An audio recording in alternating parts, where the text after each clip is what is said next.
Choose one.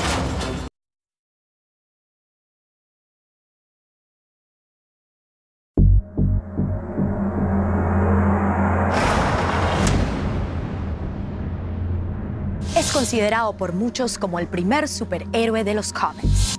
Es el más poderoso símbolo de esperanza para la humanidad. Es el Hombre de Acero. Acompáñenme a conocer los secretos detrás de cámara de la última entrega de esta saga en nuestro especial Detrás del Héroe, el Hombre de Acero.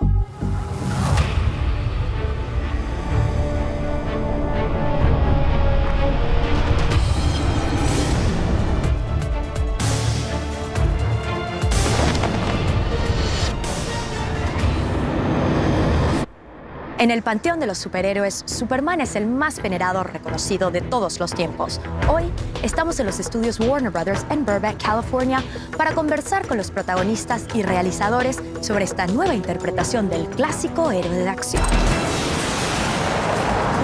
I think it's part of most boys' childhood and children full stop. I certainly ran around the garden with a tea towel around my neck, pretending to be Superman, and, you know, beating up my brothers or my brothers beating me up, whatever the case may be, depending on who was playing who. But I wasn't a big comic book fan by any means.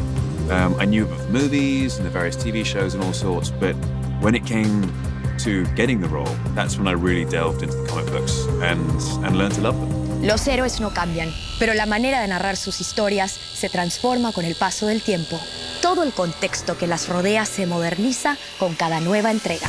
Bajo la dirección ejecutiva de Christopher Nolan, realizador de la exitosa franquicia The Dark Knight, y con la dirección de Zack Snyder, el nuevo fenómeno detrás de blockbusters como 300, Sucker Punch y Watchmen, el Hombre de Acero cuenta con los orígenes del superhéroe bajo una nueva óptica, más real, más actual y con una fuerte carga de acción como nunca lo habíamos visto antes. The main thing that I really try to get to work is his mythology, because I feel like it's so powerful and so important. And so I guess when you're updating an icon like Superman, it's going to be a pop culture phenomenon, good or bad. You know, it just is. What do you each think about Zack Snyder and producer Christopher Nolan's new remake? It's so fun to be a part of something that's a reboot where the expectations are much higher and there's a story to be mined. I wonder why these questions weren't asked before of what makes Superman tick. And I think these guys are big thinkers. These guys are heavy hitters. They really are. And the whatever order of directors that are out there, these guys think that way.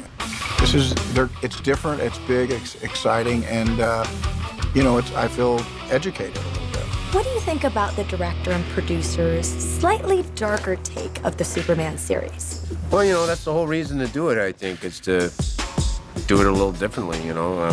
I mean, I think that's always been inherent in the story. Goodbye, my son. Our hopes and dreams travel with you. Henry Cavill es el primer actor no estadounidense que interpreta a Superman. Clark Kent descubre a temprana edad que posee poderes extraordinarios y que es de otro mundo. Pero veamos qué diferencia a Kal-El, su verdadera esencia, de Clark Kent, su identidad atribuida. Veamos cómo fue la experiencia del actor británico bajo este emblemático traje. What about when you first wore the suit? That has to be pretty amazing. Did it feel empowering? It did, but not necessarily for the obvious reasons. The suit is a wonderful piece of work, just alone and by itself. There's an energy to it, and it's not just that energy in our hearts or our minds which we project upon it. There's a genuine, special, almost physical energy to it. The guys and girls who worked on it did an amazing job, and they genuinely cared about the character while putting the suit together. And that comes out in the suit, and people treated me differently when I was wearing it, and I felt different. What are you smiling about, Captain? I just think he's kind of hot. He's gotten more muscular, that's for sure. He's gotten really, really muscular. I'm happy about that. But the suit has definitely changed with the times. It's much more high-tech. Gone are the days of the, like, nylon tights, so that's good. But the man himself, I think that it's more what he has in common, which is there's a gentleman quality to him that is really timeless. Why Henry Cavill? What made him the perfect Superman? Well, first of all, he's not a horribly ugly man. That's an important thing for Superman, to look like Superman, which I think Henry really does. And then Henry has this like humility. He has a sense of humility about him that is really powerful. The idea of giving of yourself for others, that's a thing that's natural to him. I think those are the qualities you want in your Superman. That's a little bit about the suit, which personally looks amazing. It took us tons and tons of designs to get there. I think Zach probably looked at thousands of designs before he arrived at what we now have as the suit. And I think in the end, we ended up with a very aspirational version of a Superman, but that is somehow still grounded character-wise in a tangible, relatable. I have so many questions. Where do I come from? Clark Kent hace una particular transición de su natal planeta, Krypton, al planeta Tierra. Sus padres genéticos le confieren un poder sobrehumano. De ellos, aprende que es invencible. De sus padres adoptivos, aprende que el valor se hace más fuerte cuando la intención es el bien de la humanidad. Y que mientras más poder físico tienes, más debes fortalecer tu moral. Y es precisamente de su doble herencia de donde surge el dilema de la trama. It's a very tragic character, I think, Superman. The whole notion of these two civilizations, these two families, that he has to make a decision between one or the other. It's a very dramatic situation. Diane Lane y Kevin Costner dan vida a Martha y Jonathan Kent, los padres adoptivos de Clark. What do you think Clark's inheritance is from his adopted parents versus his parents from Krypton? There's nature and there's nurture, right? And as a mom, I'm still trying to figure out how much of my offspring is nature or nurture. I would say it's conveniently, I choose to either blame the nature or credit the nurture, you know what I mean? It's kind of, what did I have any involvement in, you know? He benefits from both. He kind of cheated. He'll be an outcast. I'll kill him. How? He'll be a god to them. It's clear he listens to us. It's clear he trusts us. But it's clear that issues are a little bit bigger than Diane and myself. We're a little bit limited. On the farm. Yeah. And with our lesson tools. And, you know, yeah. and we're frustrated with him. And he can be cruel in his own way. Clark, you have to keep this side of yourself a secret. What was I supposed to do? Just let him die?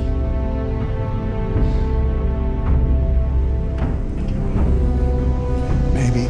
He has two very strong patriarchal influences. You know, his earthbound father is telling him to be very careful and telling him to, you know, keep his powers hidden.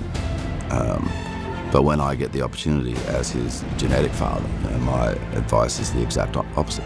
It's, you know, show people who you are. It's time. You're the answer to are we alone in the universe? Can I just keep pretending I'm your son? You are my son. Tell me a little bit about Kal-El versus Clark Kent, the essence of your character as a Kryptonian versus the man who lived on Earth.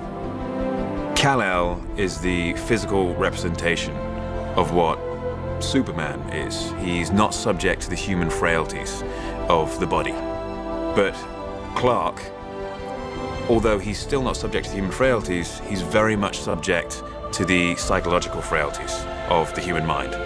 And therein lies the big difference. That's the difference between Superman and his Kryptonian and the Kryptonian people, because he was conceived by an act of love, which gives him the ability of compassion. We have not. We've just been bred for whatever purpose. So I'm lacking compassion. So it's his biggest strength, but it's also his biggest weakness. Russell Crowe es Jor-El y es el segundo actor ganador de un Oscar en interpretar a Jor-El. El primero por Marlon Brando.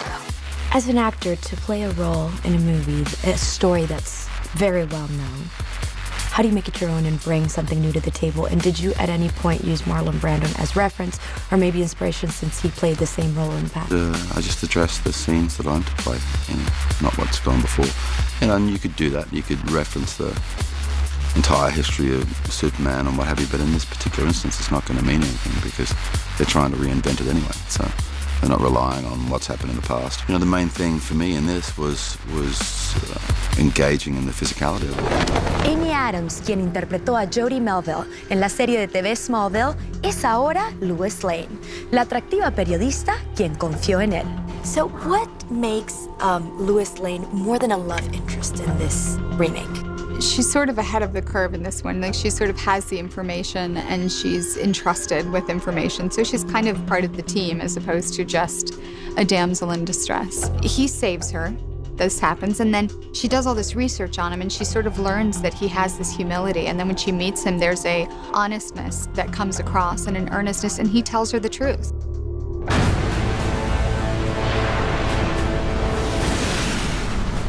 Ningún superhéroe está completo sin tener enfrente a terribles villanos. Al regreso, los conoceremos en la segunda parte de nuestro especial Detrás del héroe, el hombre de acero, solo por Warner.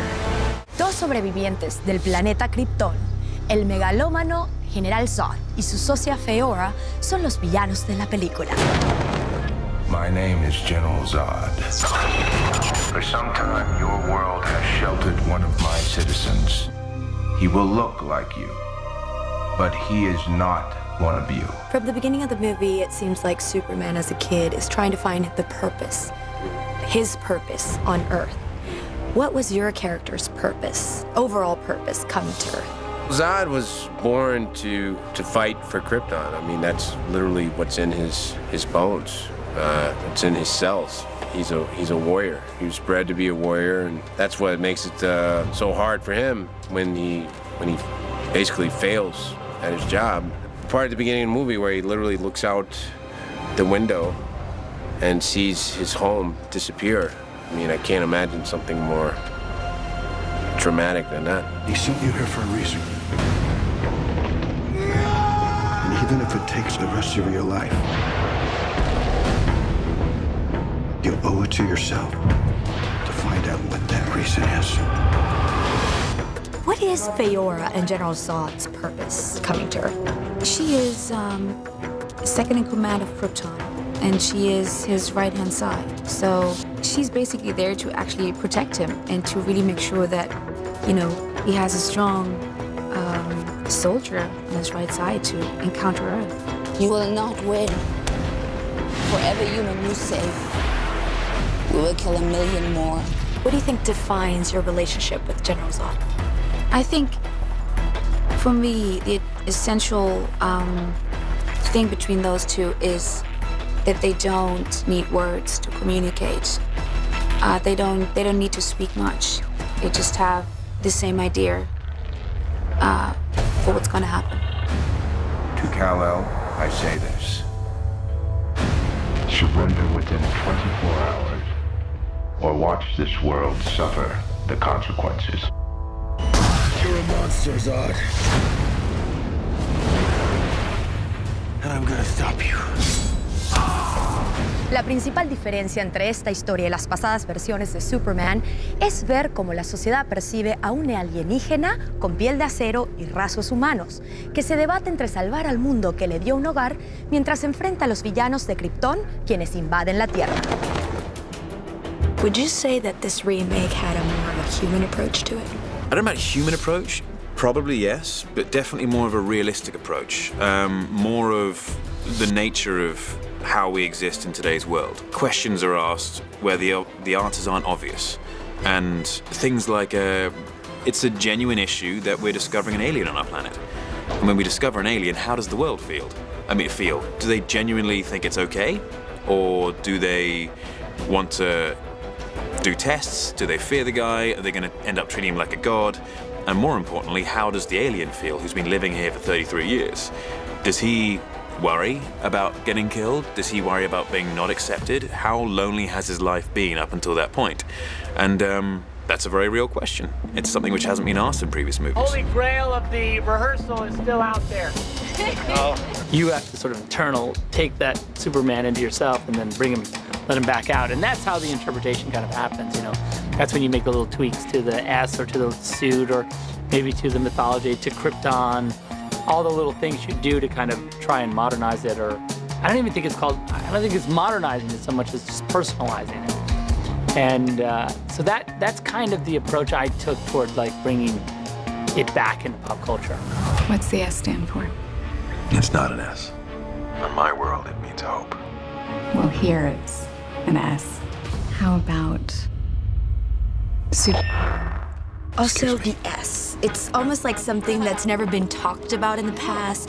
Everybody just assumed it stood for Superman. Nobody ever asked any questions. And I was a huge fan of the first ones when I was a kid. I was too. I was so crazy. I thought it was such a great scene when you're like, well, it's an S here. It's one of my favorite scenes that I shot just because it was the first time Henry and I really got to sit down and sort of develop this relationship. And in the shooting of it, it was much longer and it was just so much fun to shoot. And the S standing for hope, and I really did love that Lois's answer was, well, here it's an S, so I really liked that scene. El Hombre de Acero se filmó en Estados Unidos y Canadá, específicamente en las ciudades de Chicago y Vancouver. Gran parte del filme se rodó en vivo, pero la mayoría de las escenas de acción fueron generadas por computadora. When we shot in Illinois, we picked up our Smallville there. We went to a little town called Plano, which was about 40 minutes west of Chicago. And it was quintessential Americana, and then headed off to Vancouver, where we picked up a lot of our interiors and then also did a lot of our green screen work. Trying to keep the movie real, how does CGI affect that aspect? Well, I mean, that's the thing, you know, I've done a fair amount of visual effects movies, and I kind of have an idea about how visual effects are supposed to work in a movie, and we knew from the beginning that Superman couldn't do anything that wasn't a visual effect just because of the way he moves and fights and stuff. And so, yeah, so the CG really had to be as bulletproof as it could possibly be. And that was the big challenge. How much of it was CGI? A lot. I think there's 1,800 visual effects shots in the movie. This must be one of the movies where you had the most live action scenes, the most CGI. What was this whole experience? It was definitely a challenge at times, and Zach was really patient with me because there were times where I was being very internal, where he needed me to be very external. So he's so patient with me about those times, and but it was really fun. I mean, we did all this wire work and like being strapped to Henry while they drop you like across an entire soundstage. You know, it was really cool. And then Henry having to land on one foot was kind of amazing. Was it difficult working with CGI? I didn't mind it. I mean, it forces you to use your imagination. But that's a fun thing, you know? I mean, it's just like when you're a kid, if you're out in your backyard, pretending like, you know, playing a character like this, you don't have a set or anything, you know? You're just in your yard using your imagination. It's kind of the same thing. How was it working with CGI for both of you guys and all these live action scenes? This is what it's really like. And that's gonna be behind me. Back behind me right there. How big is it gonna be? Like, okay, so I act like it's behind me. That's our experience, because we deal with reality all the time. With Zach, it's like some other world. And it's gonna fall down? Okay. And so the wind that hits me is from the building falling nearby. Okay, so there's these, and almost every conversation ends with, okay. Sure. Okay. You know, and that's just being in a special effects movie. It's like, okay, if he's there, because hey, look, if I swing it, make sure you put something there, all right? You know, don't hang us out to dry. Al regreso, más detalles de cómo se hizo El Hombre de Acero en nuestro especial Solo por Warner. Muchos elementos clásicos de la saga de este superhéroe permanecen intactos en esta renovada versión. Pero El Hombre de Acero es la primera película en la que no aparecerá la icónica kriptonita.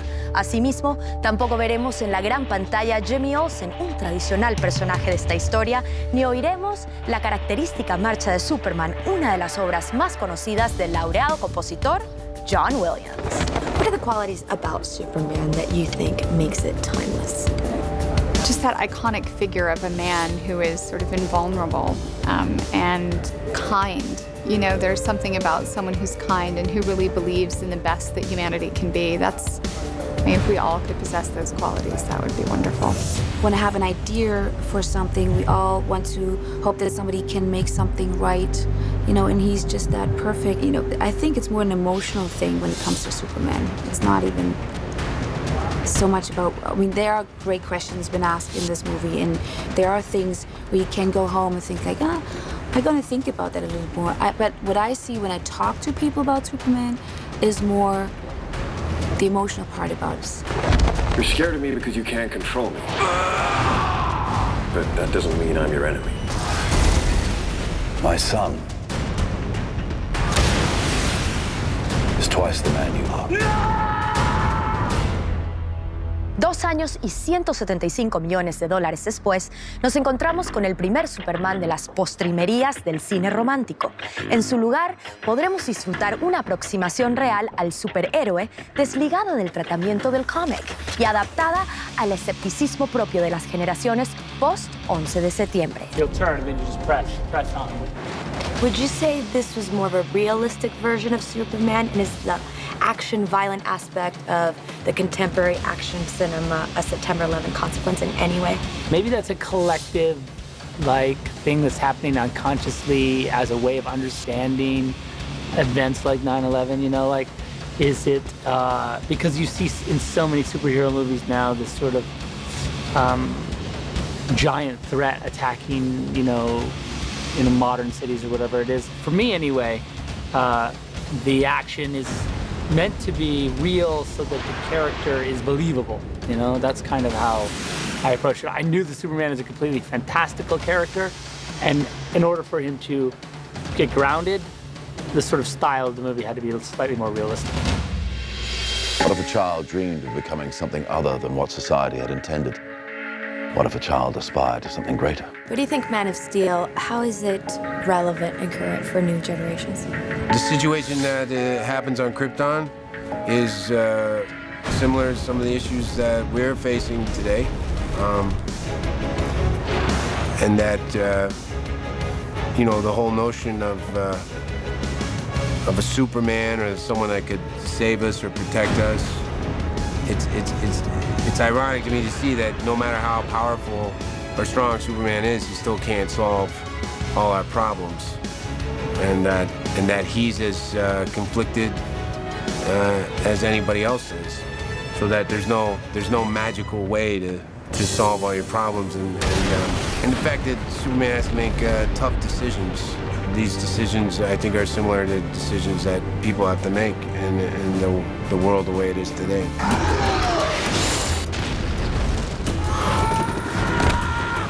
You okay? I think it's more indicative of the times that we live in, and I think it definitely echoes where graphic novels have come from the incarnation of Superman. For some, he was a guardian angel. For others, a ghost who never quite fit in. I think along the way, they've all kind of paid homage to what's happening in the graphic novels at that time, and I think the graphic novels of today have gotten darker and a little more intense and more complicated. He stands for hope. And no matter what, throughout history, human history, we've created mythological characters to represent hope for us because we're in constant need of it.